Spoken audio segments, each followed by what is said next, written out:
Okay, sa video na to, simulan na natin. Hanapin natin kung ano nga ba ang trend na ginagawa. Kung ito ba ay uptrend o downtrend. Sabi nga nila, the trend is your friend. Alam, nabubulol-bulol pa. Okay ko. Okay, sabi nga nila, the trend is your friend. Pero ang tanong, saan ka nga ba pwedeng at may pinakamagandang mag-entry? Okay? At paano mo nga ba malalaman kung ito nga ba yung gagawin niyang higher low o lower high? 'Di ba? So, dito sa video na to, ipapakita ko sa inyo kung paano ako naghahanap ng trend. Okay? Simulan na lang natin dito kasi ito yung pinaka-update ng market kay gold. So, ang price natin ay nasa around, ang higher high niya ay around, okay, 38.95. So, yun yung all-time high natin. So, lagyan na natin ng all-time high yan. Diba? Lagyan natin ATH. Yan. Tapos, ito, lagay natin ng um, kahit bilang break, 'di ba? Na-break niya yung lagay mo diyan B higher high. Break higher high. Tapos, lagay natin din dito. Yan. Ganoon din. Break higher high. Okay. And then dito. Yan. Break higher high. So, dahil may higher high ka na, gagawa naman tayo ng higher low. So, nasan yung mga higher low niya? Okay? Eto pa. And then, gawin natin na yan. Kasi hindi pa naman nabibreak. Okay, kaya wala pang B. Okay, lagay natin dito higher low. And then next, the higher low. Wait lang po, papaliwanag natin kung bakit yun ang higher low natin. Okay? Simulan natin sa umpisa. Bakit ito nga ba yung higher low natin? Kasi yan yung pinaka-last bago siya nag-break. Sabihin siya yung last na narating o pinakamababang narating ng market nung bago siya nagkaroon ng break-up structure. Yan. O bago niya na-break yung higher high natin. So, nung na-break niya, umangat, umangat, umangat, and then, gumawa siya na naman ng panibagong higher low niya rito. And then, ito yung last price na narating niya, umangat na naman. 'Di ba? So, na-break niya ulit, and then, ito naman yung pinaka-higher low niya, and then, umangat ulit at nag-create pa ng ATH, o all-time high, si gold. Okay, oo nga naman. Paano nga natin malalaman kung yan nga ba yung, kung gagawa na ba siya ng higher low o babasag na ulit siya ng panibagong higher high niya? Saan ako pwedeng mag-trace ng entry at paano ako mag-e-entry kung ganyan? Siyempre, sa nakikita natin, napakadali lang talagang i-drawing. Napakadali lang i-mark kung nasaan yung higher low, higher low, higher high, higher high, higher high. Kasi nga, nakikita na natin siya. Paano kung live? Tapos hindi natin makita. 'Di ba? So, yun eh. Sorry.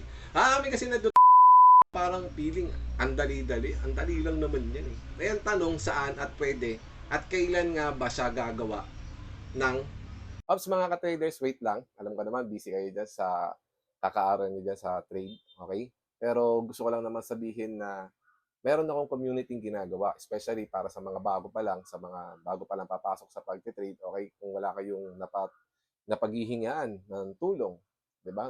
Napagtatanungan, dito sa community na 'to, pwede niyo dito kayong humingi ng tulong. Pwede niyo ako dito i-message, i-contact, okay? Kasi free naman din mag-message kahit ilan pa o mag-share kayo ng inyong ginagawa para malaman natin kung may tama ba o mali. Tapos sa community na 'to, binibigay ko rin yung aking GTTM strategy.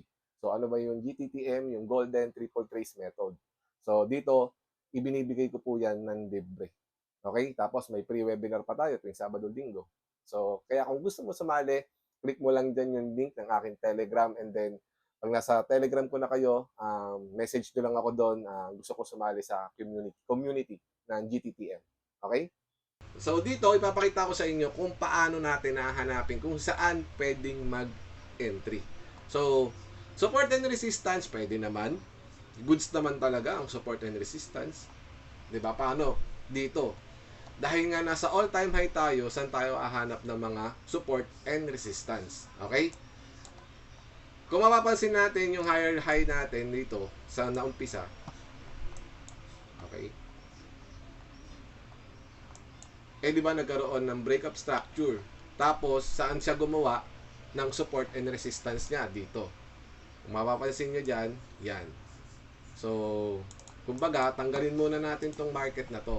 Alisin nyo yan. Kumbaga, ang market, nandyan pa lang. Nandyan. Okay? Tapos, may support and resistance din dito.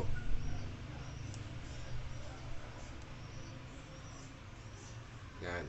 Sa area na yan. Kasi kita naman yung market dyan. Ayan. So, titingnan natin kung ilang bounce ang ginawa sa mga area na yan. Siyempre, dahil nga naka all-time high yan, siyempre, hindi natin alam kung ilang beses siyang kung yan nga ba talaga yung support and resistance. Dahil all-time high nga yan. So, ito lang yung mga details na nakikita natin. Dahil all-time high nga. So, dito, isa. Okay. Dito, dalawa. Then, tatlo. Diba? So, yan. Pwede na natin tawagin na support area. Sunod dito naman, ito, then ito. So, bakit makapal yung linya? Dahil makapal naman din talaga yung linya na ginawa niya. Okay? So, ganyan ko siya pinaplat. Hindi ko siya nilaline as line lang talaga. Ganyan kakapal. Kaya, kapag nagbibigay ako ng signal sa Telegram ko, may by range. Kasi iisipin mo yung range 53 to 48. 53 to 48, 50 pips. Okay, yung ranging niya. Kung magbabounce ba siya o hindi. So, yun. So, kung makikita nyo dito, ilang beses siyang gumalaw. Isa.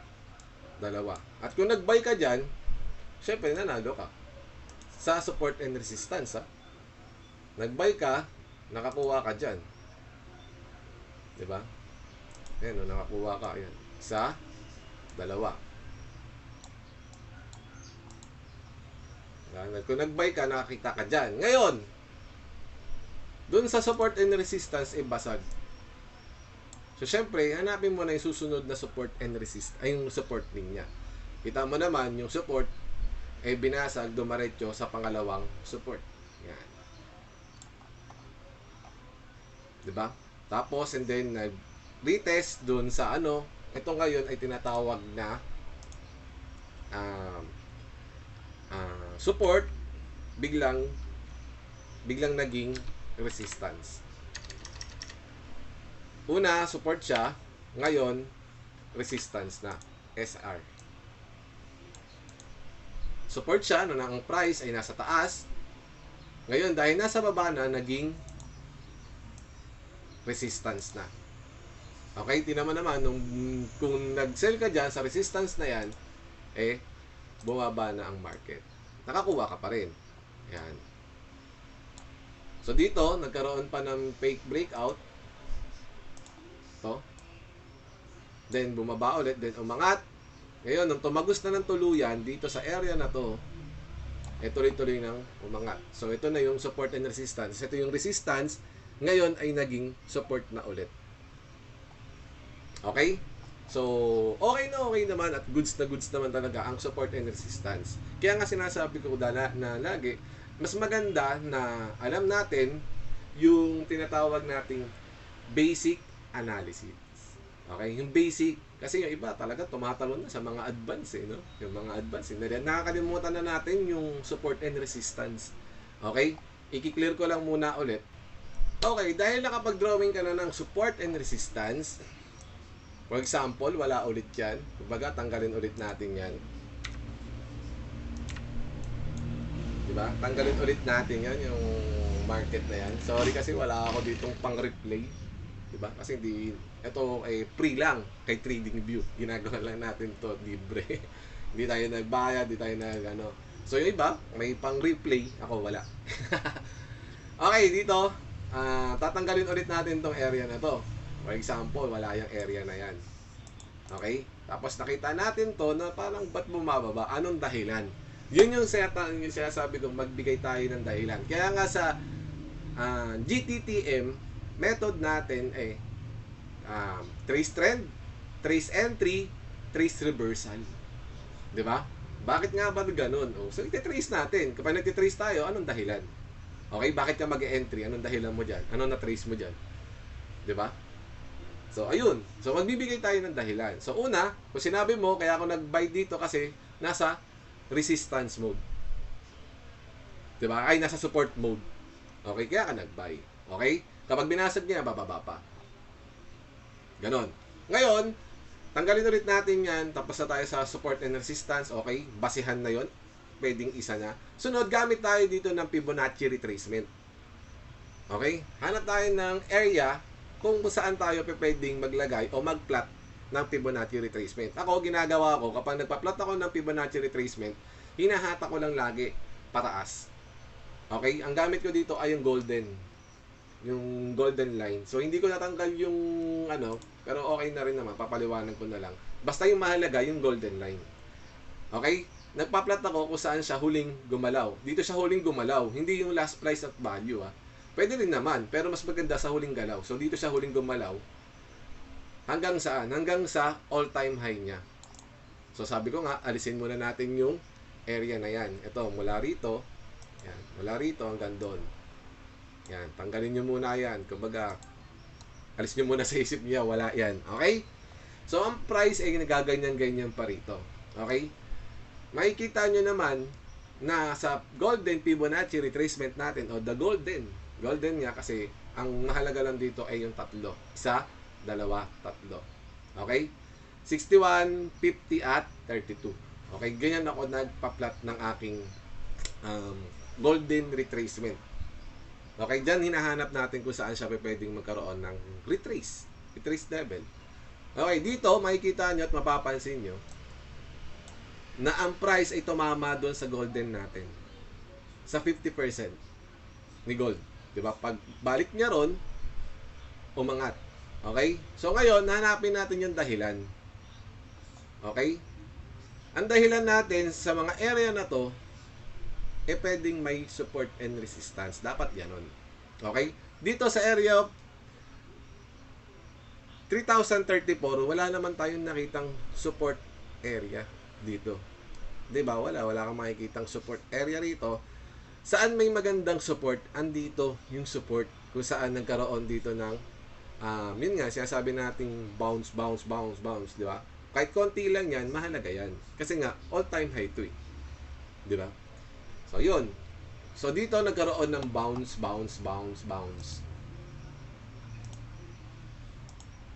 Yan, ito. Yan. So, una, yan yung magbibigay sa iyo ng dahilan kung bakit pwedeng yan yung gawin niyang higher low. Okay? Sumunod, meron kang support and resistance. May Fibonacci ka. So, di ba? Napakaganda. So, saan pa? Sabi niya, pwede pang umabot hanggang dito sa pangatlo natin na value. Kasi may makikita rin tayo ditong support and resistance. Okay? Kumbaga support. Yan. Pag ang price nasa baba, support. Kapag nasa taas ang price, ang nasa baba ay support. Kapag ang price naman ay nasa baba, ang tawag naman doon ay ceiling. So, kumbaga, resistance. Okay? So, next. Kung mapapansin natin, ang laki ng chance. So, anong unang target natin kapag tayo ay nag-buy gamit ng Fibonacci retracement natin? Siyempre, unang target natin ay yung higher high niya. O either, pwede kang kumuha dyan ng ilang points lang. So, paano ka ba naman mag-entry dito? Baka mamaya bumagsak pa. Di kung babagsak pa, maglagay ka lang dyan ng at least sa area, kung magbabay ka dyan ng position, di ba? Kunyari yan, ng position mo, maglagay ka lang ng at least hanggang doon sa range of buy mo. 'Di ba? Kasi 'di ba ang range of buy ito nga ganyan kakapal. So yan, 21 to 17. 21 to 17, 60 pips. So di mag-range ka, gawin mo 100 pips. So magagay ka ng 100 pips na SL. So ganun talaga kasi kay gold talagang napaka-volatility.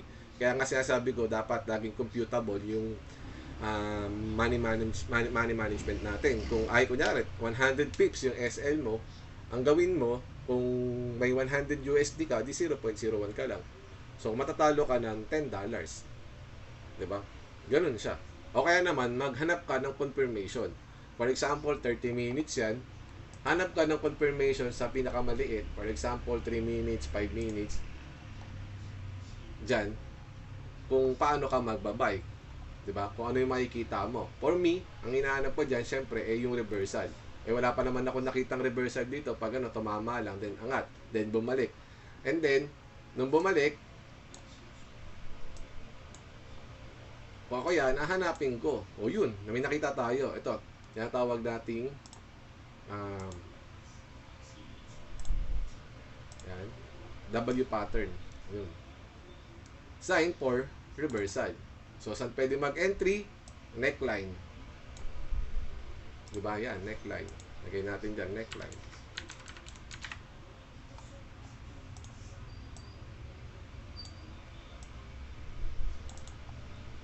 Yan.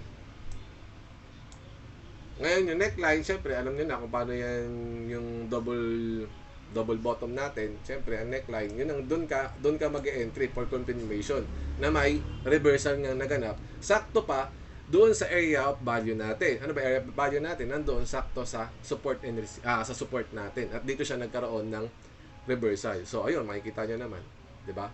Pag umangat agad. 'Di ba? Kung mag-entry ka diyan, syempre position mo diyan, long position, entry mo diyan below, and then target ay yung ganoon pa rin, yung pinaka last high niya. Ito, target natin yan. Yan, tapos kita mo naman umangat pa. Ang laki pa ng inangat. So kung maghahanap ka ng gano'n, dito sa GTTM, yan yung tinuturo natin. Ganyan yung tinuturo natin at yan yung mas gusto natin pag may makikita tayong dahilan para mag-entry. Okay? Una, nasa support ka. Pangalawa, may nakita kang Una pala nasa support ka. Pangalawa, na kay Fibonacci retracement. Pangatlo, may nakita kang reversal mode. 'Di ba? Reversal pattern. So napakaganda.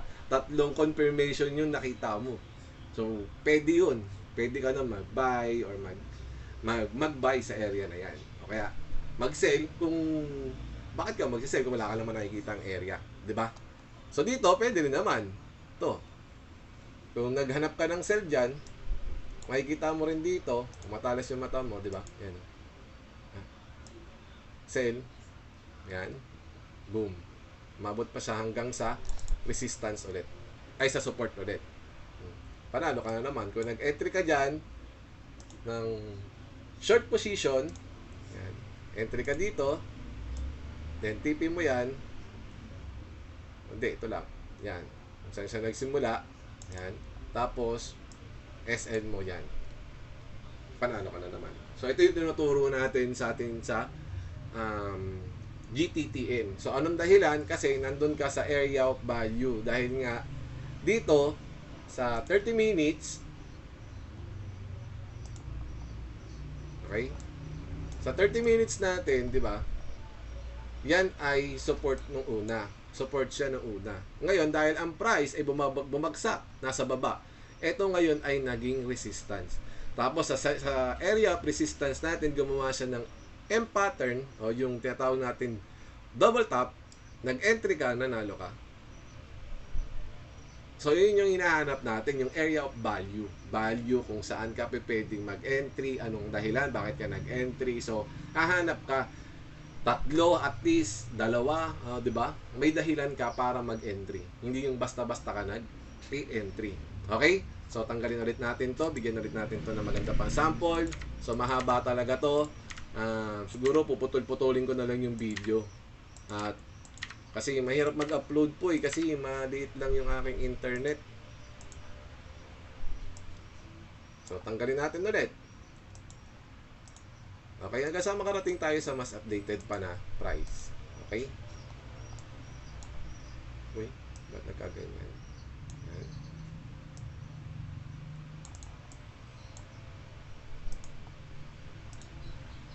Okay, pangalawa na. Dito naman sa area na to. Bakit ito naman yung naging lower low natin o lower high natin? So, gamitin ulit natin yung the golden, tapos hanap ulit tayo ng mga dahilan kung may ano ba dito, may area of value, support and resistance. So, tingnan natin. So, dito, titingnan natin yung area of resistance ng support. So, para sa akin, ang support, ayan dito. Ayan. Kita nyo naman, no? Tumapik, di ba? Then, yan. Ang kapal ulit, no? So, may area of buy mo is around 37.92 to 36.86. So, yung area of pwede ka daw doon mag buy kung talagang pupunta doon yung market. Okay? Ngayon, gamitin ulit natin si Fibonacci retracement. So, saan nga ba siya huling gumalaw?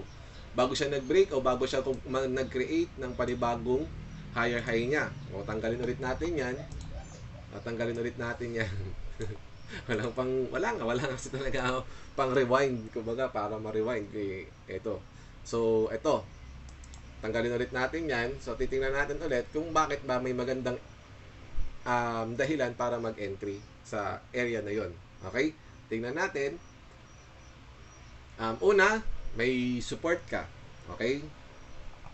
Then, sunod, siyempre, gamitan ulit natin ng the golden Fibonacci retracement sa area kung saan siya daglas. Yun. Diba? So, pasok na naman siya sa 50% natin kay Fibonacci retracement. Tapos, nasa area pa siya ng ating support. So, nandun na naman tayo sa area of value. So, tingnan natin, baka may ginawa siya sa mga maliliit na time frame tulad ng M5. Baka may ginawa siya dyan na yung hinahanap natin, yung mga head and shoulder, double bottom, double top, QM, mga sign of reversal, box reversal. Marami kasi yung kind of ng reversal eh. Pero dito sa atin sa GTTM, syempre yan, tinuturo natin yan. At nga pala, about dyan, sa GTTM, hindi naman po yan binabayaran. Libre lang naman po yan. Sali lang kayo sa community. So, kung paano kayo makakasali sa community, punta kayo sa aking Telegram. Tapos, message nyo ako. Diba? Message nyo ako doon sa Telegram paano makakasali. So, libre lang naman po yan. Libre. Tapos, every weekend, magkakaroon tayo ng mga live webinar, mga ganon, para magturuan. Kumbaga, doon sa community natin, nagtitrade tayo nagtitrade tayo, tapos nagsasabihan tayo ng ating mga kunyari, for example, bago ka lang, gusto mong, syempre, yung pinaka ngayon, dahil nga mahal ang magpa-coach, di ba? Mahal para malaman natin yung mag-guide, kung sino yung mag-guide sa atin, mahal nga. So dito, meron nang mag-guide sa inyo, di ba? Doon, libre ko kayong i-guide. Pwede kayong may pagtanungan, ka-trader, tama ba itong ginagawa ko? Ka-trader, may nakita akong ganito, tama ba to? Nasa area of value ba to? Nandun pa tayo sa magandang entry level. So, syempre, yun ang gusto natin, di ba? Ngayon, doon sa GTTM, syempre, every weekend nga, sabi ko, bakit weekend? Kasi weekend lang po ako available dahil nagte-trade nga rin ako at my own. Diba? So, yun. Babalik tayo sa topic natin. Yan. So, parang may nakikita tayo dito na pwedeng W pattern. So, sa M5 to, baka sa mas small na time frame, gumawa siya ng ganon. Ayan. Ayan. So, ang neckline, yun ulit. So, kitang-kita nyo naman, respecting the neckline, kasi nga, don't worry, susunod natin dyan yung mga reversal, kung ano yung sign of reversal, saan magandang mag-entry after the reversal, di ba? Ayan. Sign na confirm yung reversal. Okay? So, dito nga, makikita natin na meron ditong neckline, tapos yun, binasag niya, confirm, and then nag-retest, ni-retest yung neckline, then entry ka dyan. O kahit nung binasag na lang, nag-long position ka na lang, for example, di mo na hinintay yung retest, okay? Pagdating sa pagbasag, yan, nag-entry ka na kagad, yan. So, saan ang pinakamagandang area ng first end ng first target mo, syempre dito. Yan. And then, sa mga advanced, syempre advanced, alam niyo na tong area na ito. Ito, bago to, hindi ko alam kung sino nakakaalam. Basta to, mas madalas tong binabalikan once na ganito ang ginawa niya. Yung candlestick na yan yung susunod. Tuturo ko rin sa inyo kung ano yan. Ito, madalas talaga tong binabalikan. At ito yung way, kumbaga sa mga SMC, so sa Smart Money Concept, yung ICT o may tawag sa diba, FBG. Okay? Fair value gap. So sa akin, para siyang FBG. Lagi siyang binabalikan. Pero ano yung palatandaan na pwedeng maging malakas yan at pwede rin maging mahina o tumagos yung price dyan. Okay? So kung yung alam niyo yan, ang target ko dyan, kung ako yan, magte-trade ako, yan ang pinaka-target ko. Yan. Ganyan ko siya i-mark. So dyan, nanalo ako. Ang ganda ng risk-reward ratio ko dyan. Okay? So may sell ba tayong nakikita? Wala. Kasi wala namang dito. Wala tayong nakikitang dahilan, lalo na kay M30, 'di ba? Diyan sa area na 'yan, wala namang resistance, support na ginawa niyang resistance. 'Di ba? Pwede to. Ito. Hindi, dito magulo lang ang market. Okay, pero wala diyang nangyaring kahit ano. Pwede to. Yan, pero napakaliit. Diba? Napakaliit ng chance kasi dalawa lang dito. Pwede din. Ito. 1, then 2, 3. Okay? Wala tayong nakita. At the same time, may nakitaan tayo ng reversal eh.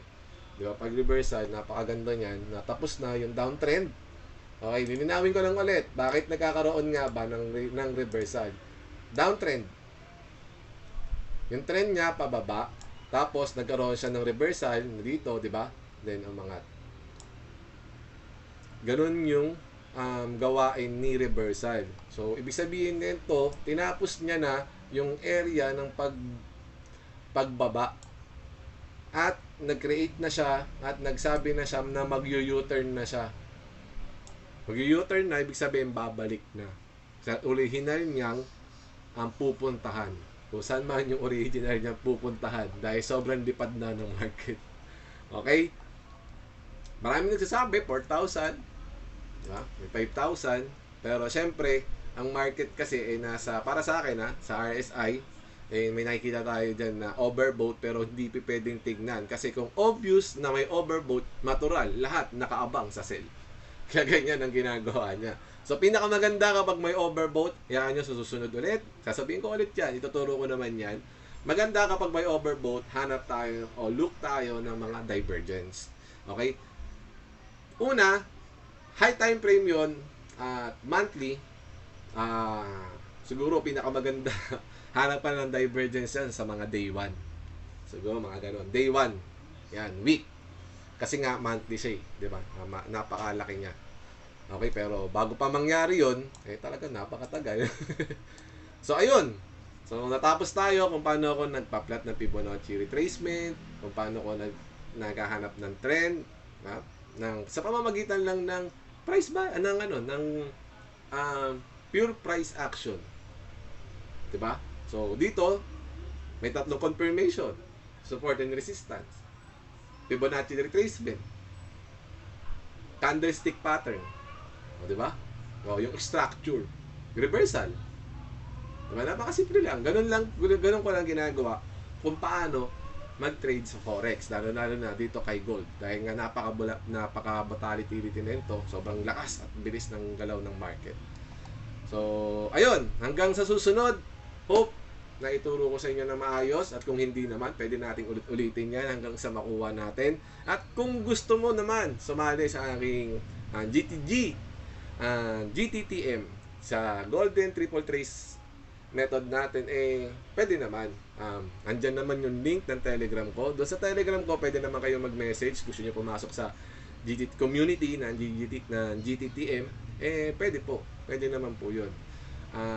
Doon kasi, mas feel ko na magturo kasi doon every weekend, diba? Gathering. Ang kailangan ko lang po pala ay 20 to 40 katao. Okay, kasi hindi ko naman po kaya na marami. Kasi ihatiin ko lang sa dalawang schedule, Sabado, Linggo. Tapos, hihingi lang ako ng content time dun sa araw na yon. For example, Linggo ng hapon, di ba? Alam nyo naman, mamam time yan. So, yun. Hihingi lang po ako ng ganon. So, baka pagdating ng umaga, isa sa umaga, tapos, kunyari, sa Sabado, isa sa umaga, sabihin natin yung maaga, mga 8 to 9, di ba? Mas maganda kung sasabay-sabay sana yung mga schedule natin. Doon naman sa mga OFW, di ba? Yung mga OFW minsan hindi naman pantay yung schedule. So I give you na pwede by Monday anytime. O bagay, kapag Monday naman kasi ang market ay slow, tsaka ang ginagawa lang natin dyan ay nag-observe lang tayo ng pwede niyang gawin. Di ba? Nag-observe lang tayo. Kasi weekly change yun, weekly candle change yun. So, doon mas maganda, nag-observe ka muna kung ano yung ginagawa ng market. So, pwede naman, pang OFW ka, Monday, basta pa-registered ka lang muna, sabihin, pasok ka lang muna sa community, tapos message mo kung ano yung mga time na available ka. So, yun. So, see you ulit. Hanggang sa susunod. Salamat po.